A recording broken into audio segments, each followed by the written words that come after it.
ফিরাউনের মধ্যে আল্লাহ তাআলা বলেন ফাওয়াইলুল লিল মুসাল্লিন, বলে এরা নামাজ পড়েও জাহান্নামে যাবে। কবরের মধ্যে দুই শ্রেণীর মানুষের সবচেয়ে বেশি আযাব হবে। তাহলে অনেকে ফজরের নামাজ পড়ে নাই, বলে কেন পড়ে নাই? বলে ফজরের নামাজের গুরুত্ব জানে না। সে বন্ধু বানাইছে শয়তানকে, যদি আল্লাহকে বন্ধু বানাইতো তার কাছে ঘুমটা প্রিয় হতো না, তার কাছে প্রিয় হতো আল্লাহর কুদরতি কদমে সেজদা দেওয়া। কথা ঠিক না বে ঠিক? আমি বলেছি আজকে 5টা আমলের কথা বলবো। 1 নম্বর আমল হলো ফজরের সালাত, সালাতুল ফজর, ফজরের সালাত, ফজরের সালাত। ওয়াল ফজরি ওয়া লায়ালিন আশর, এমন একটা নামাজ যেই নামাজের কসম স্বয়ং আল্লাহ করেছেন। এই ফজরের নামাজ হলো এমন একটা নামাজ, এই ফজরের নামাজ কোন বান্দা যদি পড়ে তাহলে পরবর্তী দিন ফজরের নামাজের আগ পর্যন্ত সমস্ত বালা মুসিবত থেকে হেফাজতের মালিক স্বয়ং আল্লাহ নিয়ে নেন। সুবহানাল্লাহ, স্বয়ং আল্লাহ দায়িত্ব নিয়ে নেন যে আমি আল্লাহ হেফাজত করব, আমি আল্লাহ। আর ফজরের সালাতটা আপনি পড়ে দেখবেন সারা দিনটা আপনার ফুরফুরা মেজাজে থাকবে। কথা ঠিক না বে ঠিক? অথচ এই ফজরের নামাজটা আমরা পড়ি না, এই ফজরের নামাজ আমরা পড়ি না। অথচ আল্লাহর নবী বলেন এই ফজরের নামাজ যাদেরকে পড়তে দেখবা, ফজরের নামাজ পড়ে যাদেরকে বের হতে দেখবা, তাদেরকে মুমিন বলে সাক্ষী দাও। মুমিন, মুমিন, মুমিন। সুবহানাল্লাহ। আর আল্লাহর কোরআন বলে ইন্নাল্লাযীনা আমানু ওয়া আমিলুস সালিহাতি কানাত লাহুম জান্নাতুল ফিরদাউসি নুজুলা। আর যারা ঈমান আনবে, আমলে সালেহ করবে, তাদেরকে আল্লাহ তাআলা জান্নাতুল ফিরদাউসের মালিক বানাই দিবে। সুবহানাল্লাহ। আরে ফজরের সালাত হলো এমন একটা গুরুত্বপূর্ণ সালাত, আল্লাহর নবী তো বলেন এই ফজরের নামাজ যাদেরকে পড়তে দেখবা তাদেরকে মুমিন বলে সাক্ষী দাও। বলে কেন? বলে ফজরের নামাজ কোন মুনাফিক পড়ে না। কথা ঠিক না বে ঠিক? যারা মুনাফিক তাদেরকে ফজরের নামাজে দেখবেন না। এই জন্য ডাক্তাররা বলে যাদের ডায়াবেটিস হয়েছে যে তোমরা ফজরের সময় রাস্তা মাপো। কারণ কি? ফজরের সময়ের ওই মুহূর্তের আবহাওয়াটা এত সুন্দর, এত চমৎকার, এত এত স্বাভাবিক, এত ভালো মানুষের জন্য উপযুক্ত। বলে ওই সময়ের হাওয়ার মধ্যে, আবহাওয়ার মধ্যে মুনাফিকদের শ্বাস নিঃশ্বাস থাকে না, মুনাফিকদের নিঃশ্বাস ওই মুহূর্তে থাকে না। এই মুহূর্তে ওই জায়গার ওই সময়ের আবহাওয়াটা ভিন্ন রকম। এই জন্যই তো আমি এই যে কিশোরগঞ্জ বড় মসজিদের মাহফিলে আমি কথাটা বলেছি।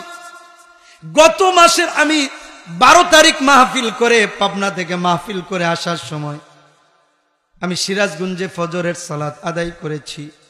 ফজরের সালাত আদায় করে ওই মুহূর্তে দেখলাম 3 জন মুরব্বী ফজরের নামাজ আদায় করে মসজিদ থেকে বের হয়েছে, পরনের মধ্যে একটা শার্ট আর একটা লুঙ্গি। আমি জিজ্ঞাসা করলাম, ও বাবা আপনার কি শীত লাগে না?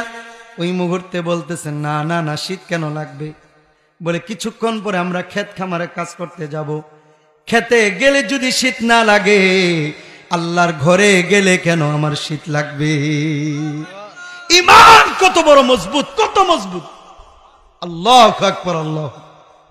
ওই মুহূর্তে আমি ওই মুরব্বী বাবার গায়ের মধ্যে হাত দিয়া বললাম, ও বাবা, আল্লাহর নবীর হাদিস অনুযায়ী আমরা বলতে পারি আনতা আহলুল জান্নাহ। সুবহানাল্লাহ, আপনি জান্নাতের অধিবাসী। বলে কেমনে কেমনে?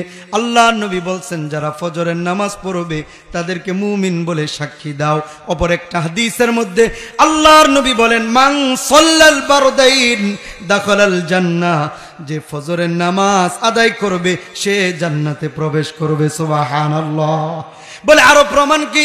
আল্লাহর নবী ইন্তেকালের পূর্বে, আল্লাহর নবীর ইন্তেকালের পূর্বে হযরতে আবু বকর রাদিয়াল্লাহু তাআলা আনহু 23 ওয়াক্ত নামাজ মসজিদে নববীর মধ্যে ইমামতি করেছেন। যেই দিন আল্লাহর নবীর ইন্তেকাল হবে বাদাল ফজর ক্বাবলাল যুহরি, ওই মুহূর্তে আল্লাহর নবী সাল্লাল্লাহু আলাইহি ওয়াসাল্লাম ফজরের নামাজের সময় যখন হয়ে যায়, এমন অসুস্থতা ছিলেন, উঠতে পারেন নাই। আম্মা জান আয়েশাকে বললেন, ও আয়েশা, মসজিদে নববীর দিকে পর্দাটা সরাইয়া দাও। মসজিদে নববীর দিকে পর্দাটা সরাইয়া দিছে। এরপরে আল্লাহর নবী বললেন, ও আয়েশা, আমাকে একটু উঠাইয়া বসাও। আম্মাজান আয়েশা আল্লাহর নবীর মাথাটা উঠাইয়া আম্মাজান আয়েশার বুকের মধ্যে এভাবে রাখছেন। আল্লাহর নবী মসজিদে নববীর দিকে তাকাইছেন। তাকাইয়া দেখলেন পুরা মসজিদে নববী ভরপুর মুসল্লি, সুবহানাল্লাহ। আল্লাহর নবী চোখের পানি ছেড়ে দিয়েছেন, কান্না করতেছেন। আম্মাজান আয়েশা বলেন, লিমা তাবকি ইয়া রাসূলুল্লাহ, ও আল্লাহর নবী, কেন আপনি কান্না করতেছেন?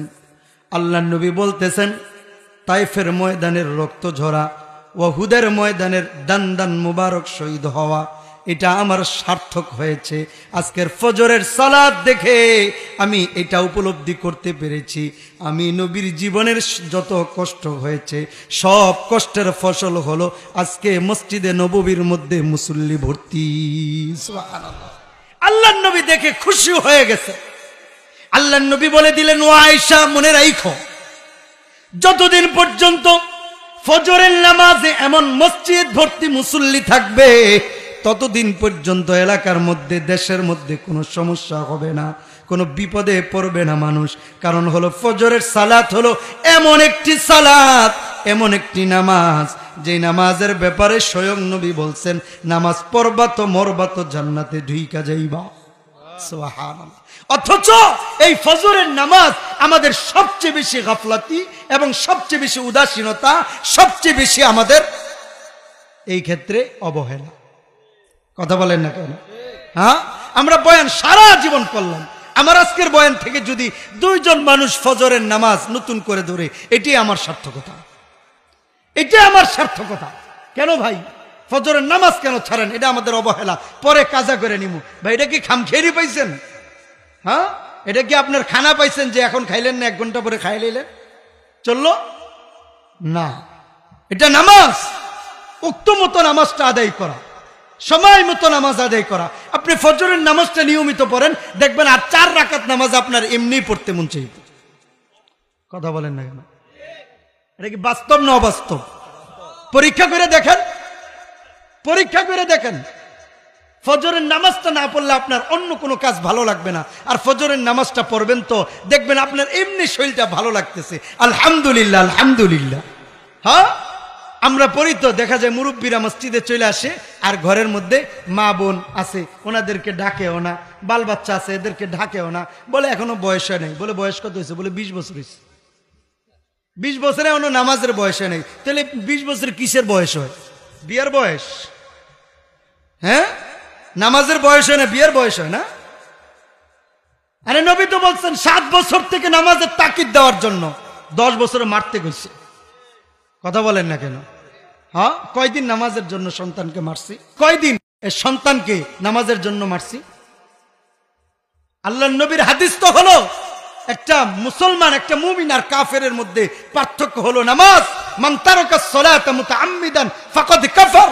এই নামাজের বয়ান শুনতে শুনতে কান বয়রা হয়ে যাইতেছে, তারপর আমরা নামাজ ঠিক মতো পড়ি না। হ্যাঁ, ক্ষেত খামারে গেছি, ওই ক্ষেত খামারের কাজ আমার বড়। মসজিদে ইমাম সাহেব আজান দিয়া অপেক্ষা করতেছে যে মুসল্লি কখন আসবে, এরপর ইমামতি করবে। অনেক সময় ইমাম সাহেব এই গ্রামগঞ্জে বিভিন্ন জায়গায় দেখা যায়, হ্যাঁ, ইমাম সাহেব আজান দিয়া ভয়ে থাকে আজকে মুসল্লি পাবো কি পাবো না।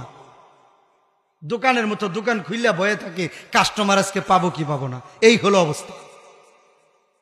আরে আমাদের রাস্তাঘাটে চলাফেরা হয়, দেখি তো বিভিন্ন জায়গায় একই হালত। হ্যাঁ, চাঁদপুরে একটা মাহফিলে যাচ্ছিলাম, যাওয়ার পর আমি কয়েকটা জায়গায় এই ঘটনাটা আমি বলেছি। ইমাম সাহেব আজান দিয়া, মুয়াজ্জিন তো নেই, ইমাম সাহেব মুয়াজ্জিন, ইমাম সাহেব খাদেম, ইমাম সাহেব সবকিছু আছে না? এমন মসজিদ গ্রাম দেশে তো এমনই, যে ইমাম সে আজান দেয়, সে ইমামতি করে, সে খেদমত, সে মসজিদ ঝাড়ু দেয়, হ্যাঁ, যার কাজ সব একজনেরই। আবার ওই ইমাম সাহেব যদি বিয়ে 2টা করে দিলে 200 হয়ে যায়। আর কতক্ষণ নাকি ইমাম সাহেব দিয়ে 14 কাজ করাইতেছেন, বিয়ে 2টা করলে সমস্যা কি? হ্যাঁ, বিয়ে করার বৈধতা কয়টা আছে? আরে জোরে কোন? বিয়ের কথা কইও ঘুমায়। কয়টা? 4টা। এখন তো আবার মিছিল করিনি, বাবুর আল্লাহ জানে। আগে আপনার একটার হক আদায় করতে হবে, পরে হলো দুইটার হক আদায় করতে পারলে পরেরটা। যাই হোক, আমরা তো একটার হক আদায় করতে পারি না, পরে হলো পরেরটা। আল্লাহ আমাদের সকলকে সহিহ বুঝ দান করুন, বলেন আমিন। আরো জোরে বলেন আমিন। ইমাম সাহেব আজান দিয়া গেটের মধ্যে দাঁড়ায় রয়েছে। আমি বললাম যে ইমাম সাহেব দাঁড়ায় রয়েছেন কেন? আজান দিচ্ছে 5 থেকে 7 মিনিট, আরো বেশি হয়ে যাবে। হুজুর মুসল্লি আজকে পাইতেছি না, চিন্তা করতেছি ইমামতিকে আমি একাই করুম, তাহলে মুসল্লি পামু কই? হুজুর আপনার করে দেখে শুকরিয়া আদায় করলাম, আলহামদুলিল্লাহ। হ্যাঁ, আমাদেরকে দেখে শুকরিয়া আদায় করছে, আলহামদুলিল্লাহ। মানে কিছু মুসল্লি পাইছে। আমার গাড়ির মধ্যে ড্রাইভার সহ আমরা মোট 5 জন ছিলাম, তো ভালোই, তো অনেকগুলো মুসল্লি পাইছে। এই হলো অবস্থা আমাদের মসজিদ গুলা, আমাদের নামাজের অবস্থা এমন। এই জন্য যুবক একটু পায়ে ধরি, হ্যাঁ, যারা আমরা আসি একটু পায়ে ধরি, হাতে ধরি, নামাজটা ছাইরেন না। কে আমি কি নামাজ ছাড়লে পারি না? আরে কথা বলেন না কেন? আমি এই যে আসার সময় কথার কথা, আমি মাগরিব নামাজ যদি না পড়তাম, আসর নামাজ যদি না পড়তাম, আমাকে কেউ কিছু বলতো? আপনাদের এনে না হইলে আপনার বাড়িতে কথার কথা আমি রাত্রে থাকলাম, ফজরের সময় উঠলাম না, নামাজ পড়লাম না, তাইলে না আপনি ভুল ধরতে পারলেন যে হুজুরে ফজরের সময় ওঠে নাই, নামাজ পড়ে নাই, বয়ান আবার ভালাই মারে। হ্যাঁ, ভুল ধরতে পারলেন। এই রাস্তাঘাটে যদি আমি নামাজ না পড়ি, কেউ আমার কিছু কইব? আরে কথা বলেন। তারপরে কেন নিজ দায়িত্বে পড়ি? হ্যাঁ, কেন পড়ি? আমার কবরে যাইতে হবে। আমার কোথায় যাইতে হবে? কবরে যাইতে হবে। আল্লাহর কাজ করে আমার দাঁড়াতে হবে। আর কবরের মধ্যে আমার কেউ আপন হবে না, আমার আপন হবে আল্লাহ। কে কে কে? আরে জোরে কোন কে? কবরে আমার আপন হবে আল্লাহ, কেউ আমার আপন হবে না। এই জন্য আমি একটা প্রসিদ্ধ মশহুর একটা কবিতা বারবার সব জায়গায় বলি।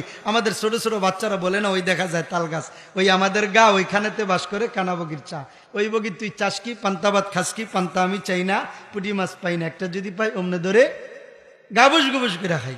হ্যাঁ, তাই না? আপনি কবরের দিকে গিয়া যদি বলেন, ওই দেখা যায় কবরস্থান, ওই আমাদের ঘর, ওইখানেতে থাকতে হবে সারা জীবন ভর। কথা ঠিক না ভাই? ঠিক। আমি যদি কবরকে জিজ্ঞাসা করি, ওই কবর তুই চাস কি, শুধু ঘুষ খাস কি, বেনমাজি বান্দা চাস কি, বেপরদিগি মহিলা চাস কি, তখন কবর বলবে না না না, বেনমাজি বান্দা চাই না, বেপরদিগি মহিলা চাই না, যারা গান বাজনা শুনে তাদেরকে চাই না, মুমিন বান্দা পাই না, একটা যদি পাই অমনে ধরে জান্নাতে নিয়ে যায়।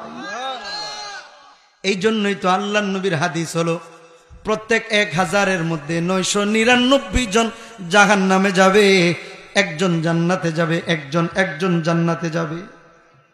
এই জন্যই তো আমি এই হাদিসের সাথে মিলাইলাম।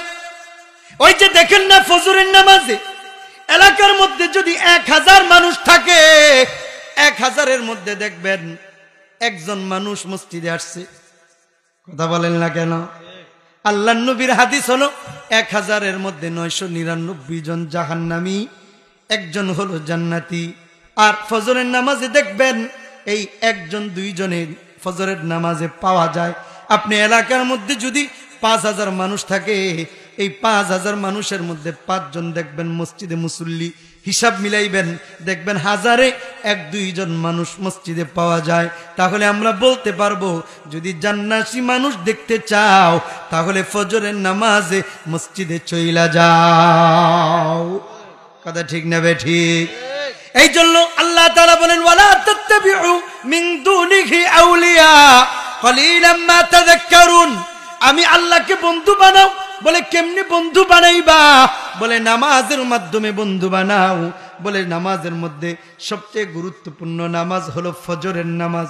অন্যগুলার গুরুত্ব নাই বিষয়টা এমনটা না, অন্যগুলারও গুরুত্ব আছে। বাকি ফজরের নামাজ যে ছাড়বে তার জন্য অন্য নামাজগুলা ছাড়া সহজ হয়ে যায়, আর ফজরের নামাজ যে ধরবে অন্য নামাজগুলা ছাড়া তার জন্য কষ্ট হয়ে যায়। কিন্তু দুঃখের বিষয় হলো, আমরা তো অনেকে নামাজ পড়ি, কিন্তু আমাদের নামাজ কবুল হয় না। বলে কেন? আল্লাহর কোরআন তো প্রমাণ করে ইন্নাস সালাতা তানহা আনিল ফাহশাই ওয়াল মুনকার। আল্লাহ তাআলা বলেন নামাজ মানুষকে অশ্লীল কাজ থেকে বিরত রাখে। কই যুবক তো নামাজ পড়ে, যুবককে গান বাজনা থেকে নামাজ বিরত রাখতে পারে না। আমরা তো নামাজ পড়ি, মিথ্যা কথা থেকে আমাদেরকে বিরত রাখতে পারে না। বলে আমরা তো নামাজ পড়ি, অন্যায় কাজ থেকে নামাজ আমাদেরকে বিরত রাখতে পারে না। কেন বিরত রাখতে পারে না? কারণ হলো যেমনে নামাজ পড়া দরকার ওভাবে নামাজ আমরা পড়তে পারি না। এই জন্য আমাদের নামাজের তাগায় থাকে, ওই নামাজ আমাদেরকে অন্যায় কাজ থেকে বিরত রাখতে পারে না। কথা ঠিক না বেটি? আল্লামা ইবনুল কাইয়্যিম জাওযী রাহমাতুল্লাহি আলাইহি ওনার কিতাবের মধ্যে উনি লেখেন মসজিদে যত মুসল্লি যায় এই মুসল্লি হলো 5 শ্রেণীর মুসল্লি। কয় শ্রেণীর মুসল্লি?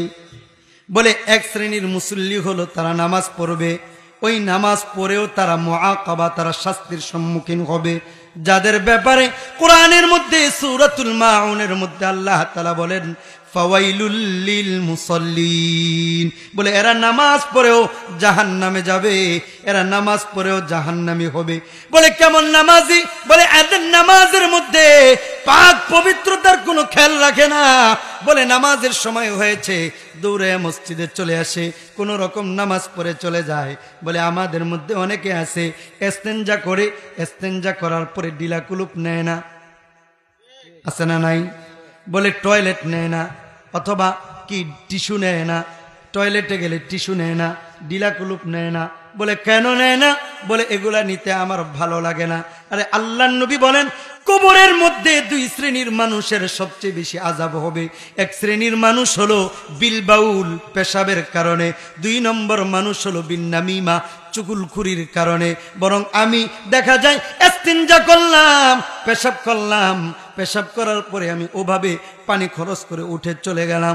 না না না, পেশাবের পরে আমি যদি টিস্যু ব্যবহার না করি অথবা ডিলা কুলুপ ব্যবহার করে আমি যদি কিছু সময় না হাঁটি, তাহলে আমার 20 বছরের উপরে যদি আমার বয়স হয়, তাহলে আমার লজ্জাস্থান দিয়া 1-2 ফোঁটা পেশাব পড়বে, এটাই স্বাভাবিক।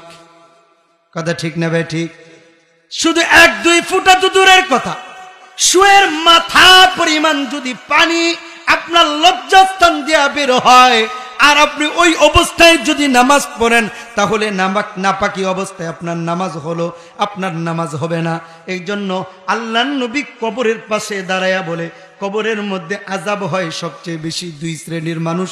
এক শ্রেণীর মানুষ হলো যারা নিজের শরীরকে পাক রাখে না, বরং নাপাকি থেকে নিজেকে পাক রাখে না, বরং এই ক্ষেত্রে সে সতর্কতা অবলম্বন করে না।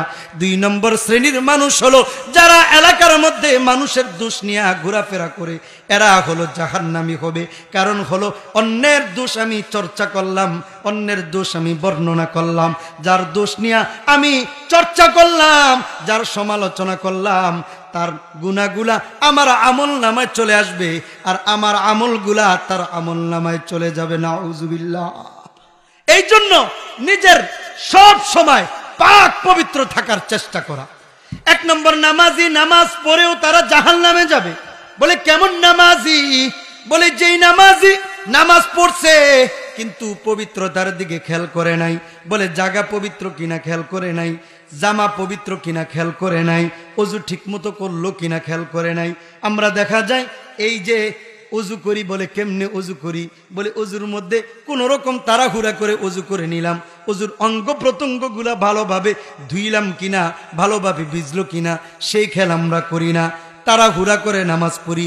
এই সমস্ত নামাজি যারা, তারা জাহান্নামে যাবে, এই নামাজের নেকি তারা পাবে না। 2 নম্বর নামাজি, যেই নামাজি নামাজ পড়ার কারণেও আল্লাহর কাঠগড়ায় দাঁড়াতে হবে, হিসাব দিতে হবে। বলে ওই নামাজি কারা? বলে তারা নামাজ পড়ে, নামাজের মধ্যে মনোযোগ তাদের থাকে না। বলে নামাজ শুরু করছে বাহিরের মনোযোগ দিয়া, নামাজ শেষ করছে বাহিরের মনোযোগ দিয়া। 4 রাকাত নামাজে 1 মুহূর্তের জন্য নামাজের মধ্যে মনোযোগ আসে না, এমন নামাজি আছে না নাই? এটা হলো 2 নম্বর নামাজি। 2 নম্বর নামাজি। 3 নম্বর নামাজি যাদের নামাজ বলে এমন, বলে তারা নামাজ পড়ে শয়তানের সাথে যুদ্ধ করে নামাজ পড়ে। সুবহানাল্লাহ সুবহানাল্লাহ। 2 নম্বর নামাজি, তারা নামাজে শয়তানের সাথে যুদ্ধ করে। বলে কেমনে? শয়তান মনটা টান দিয়া নিয়ে যায়, আবার মনটা টান দিয়া সে নামাজের দিকে আনে, আবার মনটা অন্য দিকে চলে যায়, আবার মনটা টান দিয়া নামাজের দিকে আনে। বলে হাদিসের মধ্যে আসছে এই সমস্ত নামাজি যারা হবে তাদেরকে আল্লাহ তাআলা মাফ করে দিবেন। সুবহানাল্লাহ। আরেক শ্রেণীর মানুষ নামাজি আছে, আরেক শ্রেণীর নামাজি আছে যারা নামাজ পড়ে। বলে নামাজটা কেমন? বলে নামাজ পড়ার সময় সে সব সময় পরিপূর্ণ খেয়ালটা নামাজের মধ্যে রাখে, পরিপূর্ণ খেয়াল নামাজে থাকে। এক মুহূর্তের জন্য নামাজের মধ্যে খেয়াল অন্যদিকে যায় না। বলে এই ব্যক্তি যারা, এদেরকে নামাজের প্রতিদান আল্লাহ তাআলা পরিপূর্ণভাবে দান করবে। সুবহানাল্লাহ। আরেক শ্রেণীর নামাজি আছে যারা এমন ভাবে নামাজ পড়ে মনে করে যে আল্লাহ তাআলা আমাকে দেখতেছে এবং আমি আল্লাহকে দেখতেছি। আল্লাহর নবী যেটার কথা বললেন, সল্লু কামা রাআইতুমুনি উসাল্লি, বলে আমাকে যেমনে নামাজ পড়তে দেখেছো ওভাবে তোমরা নামাজ পড়ো। যেমন হযরত আলী রাদিয়াল্লাহু তাআলা আনহু নামাজ পড়েন। বলে নামাজের মধ্যে ওনার পা থেকে তীর বের করে ফেলে, তারপরও ওনারা টের পায় না নামাজের মধ্যে আছে বিদায়। বলে এত বড় ঘটনা ঘটে যায়, তারপরও তারা টের পায় না। আর আমরা নামাজের মধ্যে মশা কামড়াইলে মশা কয়টা মারলাম এটা আবার হিসাব রাখি। কথা বলেন না কেন? আমাদের নামাজটা কেমন? এই যে আমি আজকে মাগরিবের নামাজ আমি যেই জায়গায় পড়ছিলাম ঢাকা মেডিকেলের এদিকে, মাগরিবের নামাজ পড়ার সময় আমার একজন আমার সাথে ওই যে হাজী সাহেব এখানে বসা, একসাথে আসছে। আমি হাজী সাহেবকে দেখাইলাম আমি 2 রাকাত নামাজ পড়তে পড়তে তার 3 রাকাত 5 রাকাত নামাজ শেষ হয়ে গেছে। বলে কেমনে নামাজ পড়ে? বলে ওই নামাজ শুধু পড়লেই ওই নামাজের নেকি তো তারা পাবেই না, বরং ওই নামাজের কারণে তারা জাহান্নামে যাবে। নামাজ পড়েও জাহান্নামে যাবে, কারণ নামাজকে তারা অপমান করলো, নামাজকে তারা নষ্ট করলো। বলে কেমনে? বলে আমাদের সমাজের মধ্যে অনেক নামাজি আছে। হ্যাঁ নামাজি। বলে কেমনে? আমি মাইক ছাড়া আমি ওই দিনও এক জায়গায় আমি দেখাইছি, আজকেও আপনাদেরকে নামাজটা আমি দেখাই। হ্যাঁ আপনারা তো আমার কথা শোনেন না, কথা তো শোনেন, আমি নামাজটা দেখাই। এই যে আমাদের সমাজের মধ্যে অনেকে নামাজি আছে, নামাজ পড়ে এই যে দেখেন এভাবে দাঁড়াইছে না, আসেনি? দেখছেন আমার ঠোঁটের দিকে? দেখছেন আমার ঠোঁট লড়ছে? আরে কথা বলেন না কেন? আমার ঠোঁট লড়ছে? এলে নামাজ যখন শুরু করবেন তাকবীরে তাহরিমা বলা, আল্লাহু আকবার বলা, এটা সুন্নত না ওয়াজিব? বলে ওয়াজিব। বলে ফরজ? এটা কি? এটা ফরজ। আপনার হাত বাঁধা এটা হলো সুন্নতে মুআক্কাদা। মাইকটা দেন না, আমাকে কষ্ট বুঝছেন? এটা কি ফরজ? কি ফরজ? হাত বাঁধা এটা হলো সুন্নতে মুআক্কাদা। আপনি যদি কথার কথা হাত নাও বাঁধেন আপনার নামাজ হবে না এমনটা না। আর আপনি যদি তাকবীর না বলেন, আল্লাহু আকবার না বলেন, আপনার নামাজ হবে? আপনার নামাজ হবে না। এরপরে রুকুতে গেলেন আপনি, এই যে রুকু কোন জায়গায় শিখবেন? আমরা না শিখাইলে, তাই না? 2-4টা ঘটনা করে চলে গেলাম, আমার লাভ, আমি চলে গেলাম। হ্যাঁ আমার লেগে ফায়দা, কিন্তু আপনাদের ফায়দা নাকি? আপনাদের লস না? আরে কথা কন নাকি? আচ্ছা টাকা দিয়ে আমো না, কি কর? তাহলে কথা কন নাকি? জোরে বল আল্লাহু আকবার, আরো ফিরে আল্লাহু আকবার। এই যে রুকুতে গেছে, দেখেন রুকুর তাসবিহ পড়লো আর না পড়লো,